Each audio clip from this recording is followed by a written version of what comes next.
Men, when was the last time you cried? My number one dream in life was always to be a dad, and when my daughter Isabella was born 5 years ago, I remember holding her in the hospital and thinking that nothing bad could ever touch us as long as I was there to protect her. I was naive in the way that new parents often are, believing that love alone could shield us from the things that were already coming. My wife started struggling a few months after we brought Isabella home, not in dramatic ways at first, just a tiredness that wouldn't lift, a distance in her eyes when she looked at our daughter, a flatness in her voice when she said she was fine. The doctors called it postpartum depression and gave her medication and told us it would get better, and I believed them because I needed to believe something. But it didn't get better. It got worse, slowly, and then all at once, until my wife was someone I didn't recognize anymore, crying for hours, then screaming at me for small things, then going silent for days in a way that scared me more than the screaming. She never hurt Isabella, not physically, but there were moments when I'd come home and find our daughter in her crib with a soaked diaper and my wife just sitting in the dark living room staring at nothing, and I'd feel this cold fear that I couldn't name. I started taking over everything, the feedings, the diaper changes, the bedtime routines, telling myself I was helping, but really, I was building a wall between my wife and my daughter because I didn't trust what might happen if I wasn't there. My wife knew what I was doing and it made everything worse. She'd accuse me of thinking she was a bad mother, and I'd deny it even though we both knew I was lying, and the arguments got louder and more frequent, until Isabella learned to go quiet whenever our voices rose, which broke something in me I don't think will ever fully heal. We separated when Isabella was 18 months old, and my wife checked herself into a treatment facility, and I told myself this was the right thing, even as I watched her drive away and wondered if I'd failed her somehow. The custody arrangement gave me primary placement, and my wife got supervised visits. And for a while, that's how it was. Me and Isabella in a small apartment, learning how to be a family of two, while my wife worked on getting better somewhere I couldn't help her. Those early years were hard in ways I don't talk about much. I was exhausted all the time, working and parenting and worrying, and some nights I'd put Isabella to bed and then sit in the kitchen and just stare at the wall because I didn't have the energy to do anything else. But Isabella grew, the way children do whether you're ready or not, and slowly she went from a quiet, watchful toddler to a girl who laughed easily and demanded bedtime stories and told me I was her best friend in the whole world. I cried the first time she said that, and she looked at me with this serious expression and asked why I was sad, and I told her I wasn't sad. I was just so happy it came out as tears, and she nodded like that made perfect sense. My wife got better too, eventually. Not cured, because that's not how mental illness works, but stable enough to have unsupervised visits, stable enough to be part of Isabella's life in a way that I had to make peace with, even when it scared me. Last month, she told me she wants to revisit the custody arrangement, and I don't know yet what that will look like or how I feel about it. Part of me wants to fight, to protect what Isabella and I have built together, and part of me knows that a daughter needs her mother, and that keeping them apart might hurt Isabella in ways I can't see yet. I don't have an answer, and I've stopped pretending that I will. What I do know is that last week, Isabella drew me a picture of the two of us as stick figures holding hands, with Best Dad Ever written on top in wobbly letters, and I put it on the refrigerator where I can see it every morning. She asked me if I liked it, and I told her it was the best gift I'd ever received, and she beamed at me with her mother's eyes, and I felt everything at once. The fear and the love and the grief and the hope all tangled together in a knot I'll probably spend the rest of my life trying to untangle. I don't know what comes next for us. I don't know if my wife will stay well, or if the custody battle will tear apart the fragile peace we've built. I just know that every night I tuck my daughter in and tell her I love her, and every morning she wakes up and knows that someone in this world will always be there for her, and maybe that's enough. Maybe that's all any of us can really promise. The morning after my ex-wife texted me about wanting to talk about custody, I sat at the kitchen table with my coffee going cold in my hands, while Isabella ate her cereal across from me. She was humming some song from a cartoon and swinging her legs under the chair, completely unaware that my stomach was twisted into knots. The stick figure drawing was right there on the refrigerator where I'd put it, and I kept looking at it while trying to figure out what I was supposed to do. My phone rang, and I saw it was Evan, my brother, doing his usual Sunday morning check-in. I answered and tried to sound normal, but he knew me too well for that. He asked what was wrong, and I found myself telling him about the text message before I'd even really thought through what it meant. I told him my ex-wife wanted to revisit the custody arrangement and that I didn't know how to respond or what to say. Evan listened without interrupting, which is what he always does when he knows I need to talk something through. When I finished, there was a pause, and then he asked me something I wasn't ready for. He said, the question hit me like a punch, because I realized I'd been so busy trying to protect her that I hadn't asked her anything. I'd been making all these decisions based on fear from 5 years ago, and I hadn't considered what she might need now. After I hung up with Evan, I sat there watching Isabella finish her cereal and felt like I was failing her in a completely different way than I'd been worried about. Over the next few days, I couldn't stop thinking about what Evan had said. I put Isabella to bed each night and then sat in the living room with my laptop, searching for information about custody modifications and family mediation. The legal language was confusing and overwhelming, full of terms I didn't understand and processes that seemed designed to make everything harder. I read through dozens of websites, trying to figure out what my ex-wife might be asking for and what my options were. Most of the sites talked about what was best for the child, which made sense, but it also scared me because I wasn't sure anymore what that actually meant. On the third night, I found a mediator's website that felt different from the others. Her name was Lana Nolan, and her site emphasized helping families find solutions that put kids first, instead of just fighting in court. I read through her approach and her background, and something about the way she described the process made it feel less scary. Before I could talk myself out of it, I sent her an email explaining my situation and asking if she could help. I hit send and then closed my laptop and sat in the dark apartment, wondering if I'd just made everything more real by reaching out. 2 days later, my ex-wife called me. I saw her name on my phone and my heart started racing before I even answered. We hadn't had a real phone conversation in months, just quick texts about pickup times and doctor appointments. I picked up and said hello, and there was this awkward silence before she started talking. She told me she knew this was hard and that she appreciated me being willing to discuss it. Then she explained that she'd been stable for 3 years now, going to therapy every week and taking her medication without missing a day. She said she had a steady job at a dental office doing billing and scheduling and that she'd been working on herself and proving she could be reliable. Her voice got quieter when she said she wanted to be more than just supervised visits in Isabella's life. She wanted to be able to have bedtime routines and help with homework and be there for the ordinary moments that make up being a parent. I heard the longing in her voice when she talked about missing those things, and it made me uncomfortable because I'd been trying not to think about what she might be feeling. We talked for maybe 20 minutes, and the whole time I kept thinking about the person she used to be, the one who scared me so much. But the person on the phone sounded different, calmer and more present, and I didn't know how to match those two versions of her in my head. That night during Isabella's bedtime routine, I was tucking her in when she looked up at me with those serious eyes she gets sometimes. She asked me why mommy only visits sometimes and not all the time like other kids' mommies do. I felt my chest tighten because I'd been avoiding this conversation for years. I told her it was complicated, which is what I always say, but she kept looking at me and said she wished it wasn't so complicated. She said she loved spending time with mommy and wanted to have sleepovers at her house like she does at mine. Something cracked open in my chest when she said that, this feeling that I'd been holding on to control so tightly that I hadn't seen what Isabella actually needed. I kissed her forehead and told her we were working on making things better, and she smiled and hugged her stuffed elephant and closed her eyes. I sat on the edge of her bed for a while after she fell asleep, just watching her breathe and trying to figure out how to be brave enough to let go a little. Lana called me back 3 days after I sent the email. Her voice was calm and professional in a way that somehow made me feel less panicked. We scheduled a time to meet at her office for an initial meeting, and she explained what mediation would involve. She said, custody modifications happen when circumstances change in significant ways, and that courts care about what's best for children, not about parents' fears or old hurts. That sentence stuck with me because it was both comforting and scary at the same time.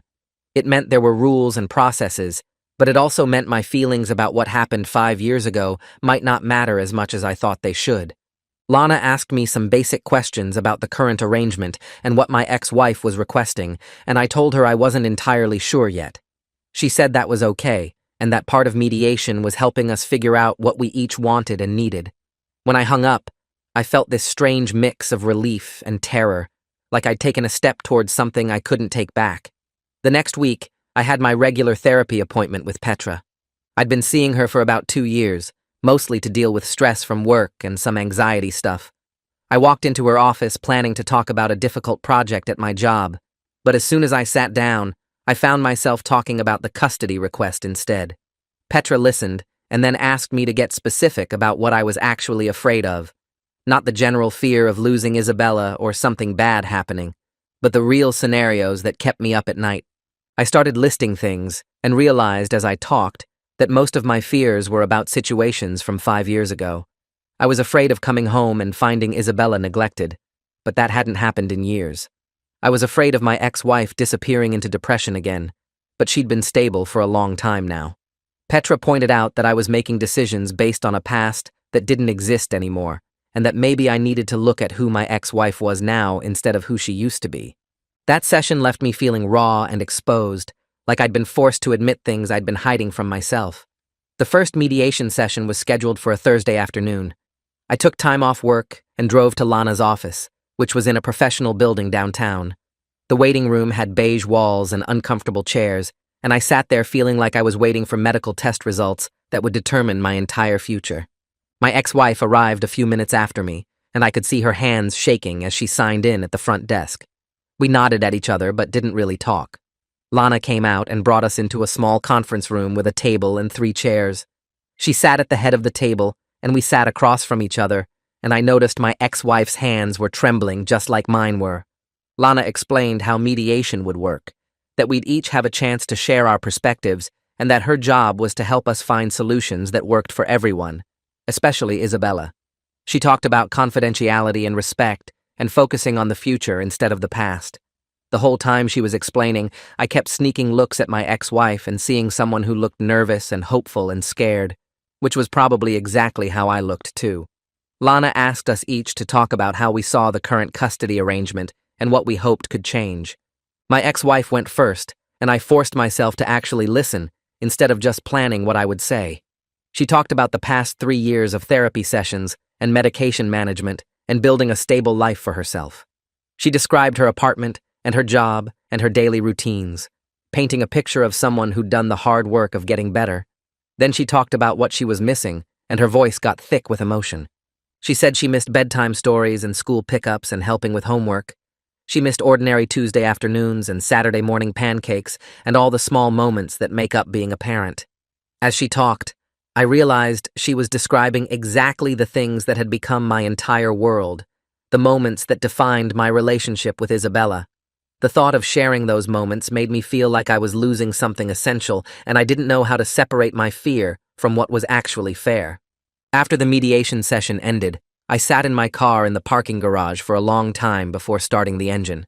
I kept replaying my ex-wife's words in my head, trying to match them with the memories I'd been carrying around for 5 years. She'd sounded genuine and thoughtful, and she'd cried when talking about missing Isabella's everyday life. I wanted to hold on to my anger and fear because they felt safer than considering that maybe she really had changed. Finally, I pulled out my phone and called Evan. When he answered, I told him I didn't know how to let go of the past enough to see the present clearly. I said I kept seeing the person who scared me instead of the person who was sitting across from me at that conference table. Evan was quiet for a minute, and then he said something that hit hard. He told me that Isabella deserved a mother who was healthy and present, not just a father who was afraid.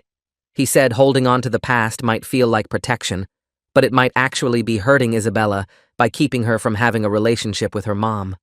I sat there in my car with tears running down my face, knowing he was right, but not knowing how to be brave enough to act on it. I spent the next few days trying not to obsess over what might happen at Isabella's next visit with her mother, but I kept catching myself checking the calendar and counting down the hours. The supervised visit was scheduled for Saturday afternoon at Riverside Park, and when the day arrived, I drove Isabella there and watched her bounce in her car seat with excitement. She had on her favorite purple jacket and kept asking if Mommy would remember that purple was her favorite color now, and I told her yes, even though I didn't actually know. The social worker met us at the park entrance and gave me a reassuring nod before walking Isabella over to where my ex-wife was waiting by the playground. I stayed back near the parking lot like I was supposed to, close enough to see them, but far enough away that I wasn't hovering, and I watched my ex-wife kneel down to hug Isabella and saw the way Isabella's whole face lit up. They walked together to the swing set, and my ex-wife helped Isabella climb onto one of the swings, and then she started pushing her gently while Isabella kicked her legs and laughed. The sound of that laugh carried across the playground and hit me somewhere in my chest. This pure, happy sound that I heard every day at home, but somehow felt different watching it happen with her mother. They played on the swings for a while and then moved to the slide. And I could see my ex-wife talking to Isabella the whole time, really engaged and present in a way that made me remember how she used to be before everything went wrong. After about 40 minutes, the social worker walked over to where I was standing and commented that their relationship had really grown over the past year. She told me Isabella seemed completely comfortable and secure with her mother, and that the bond between them was clearly strong. I nodded and said something about that being good, but what I was really thinking was that I'd been so focused on protecting Isabella from potential harm that I hadn't noticed how much she genuinely enjoyed these visits. I'd been treating them like something to endure rather than something that brought her joy, and watching her now, I felt guilty for not seeing it sooner. Requested Reds is on Spotify now. Check out link in the description or comments. My next therapy session with Petra was on Tuesday evening after I dropped Isabella at my brother's house for a few hours. I walked into her office feeling tired and confused, and when she asked how I was doing, I found myself telling her about the park visit and how happy Isabella had looked. Petra listened without interrupting, and then asked me to think about what exactly I was protecting Isabella from these days. She wanted me to explore whether I was protecting her from actual harm or protecting myself from the fear of being hurt again, and the question made me uncomfortable because I didn't want to admit what the answer might be. We talked for a while about how Isabella had become not just my daughter, but my entire identity over the past 5 years, and how the thought of sharing custody felt like losing myself rather than just losing time with her. Petra pointed out that I'd built my whole life around being Isabella's primary parent, and that changing that arrangement meant redefining who I was as a person. She asked me what would be left of me if I wasn't the dad who did everything, and I didn't have a good answer. The session lasted an hour, and when it was over, I sat in my car outside her office building and stared at the steering wheel. Everything she'd said made sense, but accepting it felt like admitting I'd been selfish, like all my protective instincts had really just been about my own needs instead of Isabella's safety. I drove to pick up Isabella from Evan's house, and she chattered the whole way home about the cookies they'd baked together, and I listened and smiled, but my mind was somewhere else entirely. Lana called me the following week to schedule individual sessions with each of us, so we could discuss what custody changes we were actually looking for. I went to her office on a Thursday afternoon and sat in the same conference room where we'd had our joint mediation session. Lana explained that she wanted to understand each of our perspectives separately before we tried to negotiate together, and she asked me directly what kind of arrangement I thought would work best for Isabella. I started to say that the current setup was fine, but then I stopped myself and admitted I didn't actually know anymore. Lana nodded like she'd expected that answer and told me she'd met with my ex-wife the day before. She said my ex-wife had proposed a gradual transition rather than jumping straight to a 50-50 split, starting with one overnight visit per week and building from there based on how Isabella adjusted. I was surprised because I'd expected her to push for more time immediately, and Lana seemed to notice my reaction. She told me the proposal showed real thought about what would be best for Isabella rather than just what my ex-wife wanted, and that it demonstrated the kind of child-centered thinking that made successful co-parenting possible. I asked what would happen after the trial period, and Lana explained we'd reassess based on how everyone was adjusting, potentially adding more time if things went well. The whole conversation felt more reasonable than I'd expected, and I left her office feeling less defensive than when I'd arrived.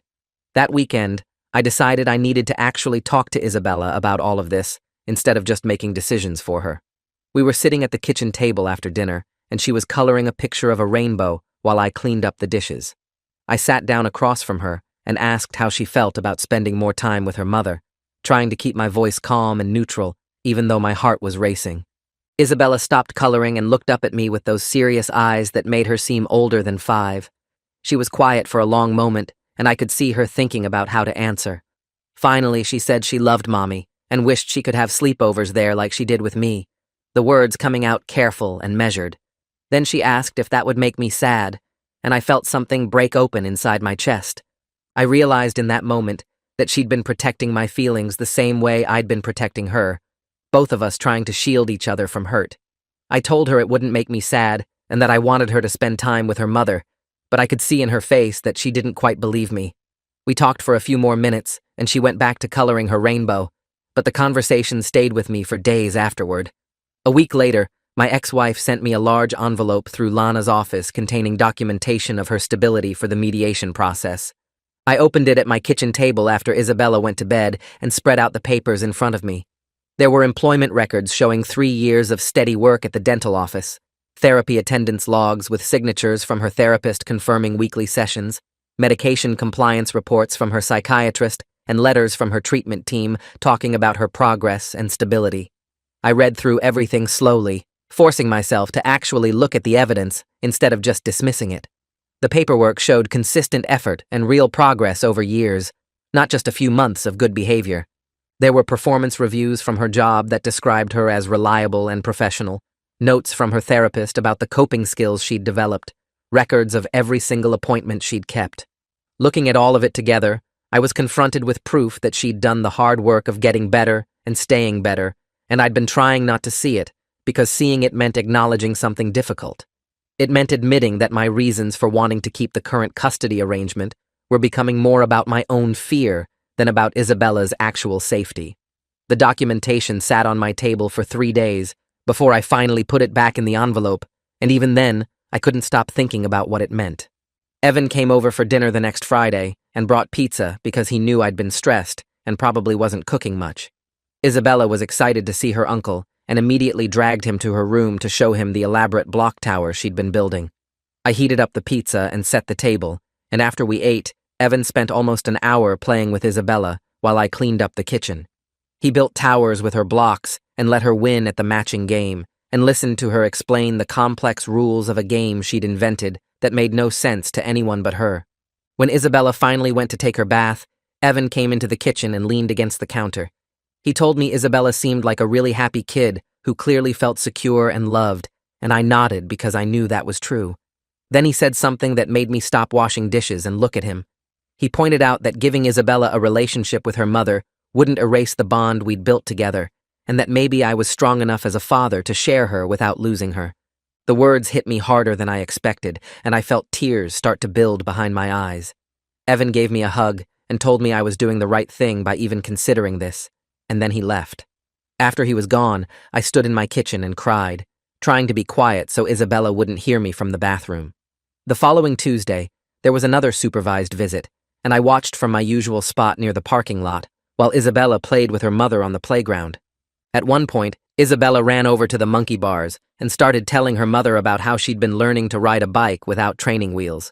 My ex-wife's whole face changed when Isabella said that, lighting up with this genuine interest and pride that made her look like the person I'd married years ago. She asked Isabella questions about the bike riding and listened carefully to the answers, and I could see her really engaging with our daughter's life instead of just going through the motions of a visit. When the visit ended and Isabella ran back to me, the social worker walked over and mentioned that my ex-wife had asked detailed questions about Isabella's progress and interests throughout their time together. She said it showed real engagement and attentiveness, and I nodded and said that was good. But what I was really feeling was guilty for being surprised by it, guilty for expecting less from her when she was clearly trying so hard. The next mediation session with Lana was scheduled for the following week, and I walked into that conference room feeling different from I had the first time. My ex-wife was already there, and we sat down across from each other at the small table. This time, when Lana asked us to discuss the custody arrangement, I found myself actually listening to my ex-wife instead of just waiting for my turn to list concerns. I heard someone who loved Isabella just as much as I did, someone who'd been through something terrible and come out the other side. She talked about the harm her illness had caused and acknowledged the fear she knew I carried, and she didn't ask me to forget any of it. She just asked me to consider that people can heal and change, that the person she was 5 years ago wasn't the person sitting across from me now. As she talked, I realized she was asking for the same thing I would want if our positions were reversed, the same grace and second chance I'd hope someone would give me. The session lasted almost 2 hours, and by the end of it, we'd actually had a conversation, instead of just 2 separate speeches. During that same session, Lana proposed a specific trial period, where Isabella would have 1 overnight visit per week with her mother. She explained we'd try it for 2 months, and then reassess based on how everyone was adjusting, and that we could modify the arrangement if needed. The proposal felt reasonable and careful, designed to give Isabella time to adapt without overwhelming her. I looked at my ex-wife, and saw her waiting for my answer, and I could see how much this meant to her. I took a deep breath and told Lana I agreed to the trial period, and my ex-wife's eyes immediately filled with tears. She thanked me, and her voice broke on the words, and I felt terrified and hopeful at the same time. We spent the rest of the session working out logistics, like which night would work best and how we'd handle the transition, and by the time I left, I was shaking, but also felt like maybe I'd done the right thing. The first overnight visit was scheduled for 2 weeks later, and as the date got closer, I became more and more anxious. I triple-checked that my ex-wife had Isabella's favorite stuffed animal and knew her complete bedtime routine, texting her reminders about how Isabella liked her nightlight positioned and what songs she preferred before sleep. My ex-wife responded patiently to every message, reassuring me that she had everything under control. When the day finally arrived, I packed Isabella's overnight bag with her pajamas and toothbrush and the stuffed elephant she couldn't sleep without. Isabella was bouncing around the apartment with excitement and nervousness, asking questions about what Mommy's apartment looked like and whether they'd make breakfast together in the morning. We drove to my ex-wife's place across town, and I walked Isabella up to the door, carrying her bag and trying to keep my anxiety from showing on my face. My ex-wife answered the door with a smile and invited us in to see Isabella's room, and I followed them inside, even though I hadn't planned to. The apartment was small but clean and welcoming, and Isabella's room had a twin bed with purple sheets and some toys already arranged on a shelf. Isabella hugged me tight before I left and asked if I'd be okay without her, and I promised her I would be, even though I wasn't sure that was true. I drove back to my apartment and sat on the couch in the dark living room with my phone in my hand. The screen stayed blank for the first hour, and I kept checking to make sure the volume was turned up all the way. Isabella had never spent a night away from me before, and the apartment felt too quiet in a way that made my chest tight. I got up and checked her room twice, even though I knew she wasn't there, looking at her empty bed with the purple comforter and the stuffed animals lined up against the pillow. Around 8 o'clock, my phone finally buzzed, and I grabbed it so fast I almost dropped it. My ex-wife had sent a photo of Isabella sitting on a couch in pajamas with a book open on her lap, both of them smiling at the camera. The text said they were reading bedtime stories, and Isabella had picked out 3 books. I stared at the photo for a long time, and they both looked genuinely happy in a way that made me feel relieved, and also like I was losing something I couldn't name. I texted back that it looked like they were having fun, and then I sat on the couch holding the phone for another hour before I finally went to bed. I barely slept that night, waking up every hour to check my phone even though I knew nothing was wrong. When I picked Isabella up the next morning, she ran to the door talking before I even got inside. She told me about making pancakes with Mommy and how they played 3 board games and watched a movie with popcorn. She talked the whole drive home about every single thing they did, and she seemed perfectly fine, maybe even happier than usual, which was both exactly what I'd hoped for and also a strange kind of loss that I didn't know how to process. The weekly overnights became routine faster than I expected. Every Friday evening I drove Isabella across town with her overnight bag, and every Saturday morning I picked her up and listened to her stories about what they'd done. My ex-wife started texting me during the week about small things like what snacks Isabella liked now or whether she'd outgrown her winter coat. I found myself responding with actual information instead of just short answers. We talked about Isabella's upcoming parent-teacher conference and decided to both attend, sitting in those tiny chairs in her classroom while her teacher showed us her artwork and reading progress. Isabella beamed at having both of us there, and afterward my ex-wife asked if I wanted to grab coffee to discuss what the teacher had said. We sat in a coffee shop for 40 minutes, talking about Isabella's strengths and areas where she needed help, and it felt almost normal in a way I hadn't expected. 2 months went by like that, settling into a rhythm that started to feel less scary and more like just how things were. Isabella thrived with the expanded time with her mother, and I noticed she seemed more secure rather than less, as if having both parents actively involved made her world feel bigger and safer instead of divided. At the reassessment meeting with Lana, we all sat around the same conference table, and Lana asked how everyone felt about the arrangement. My ex-wife said it had been wonderful, and Isabella was adjusting beautifully.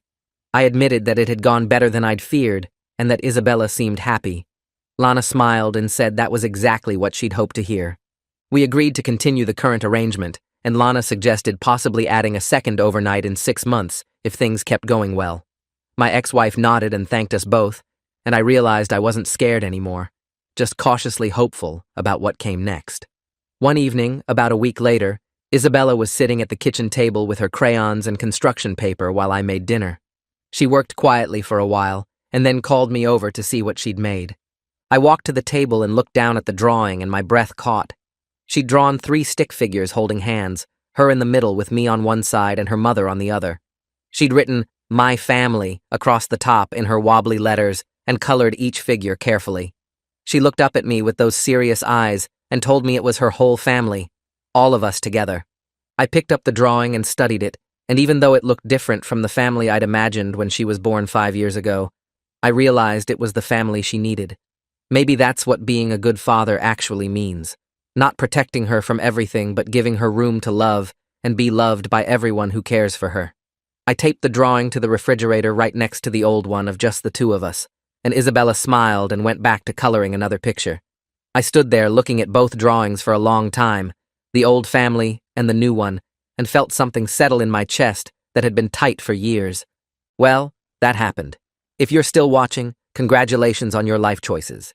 Stick around, it probably gets worse.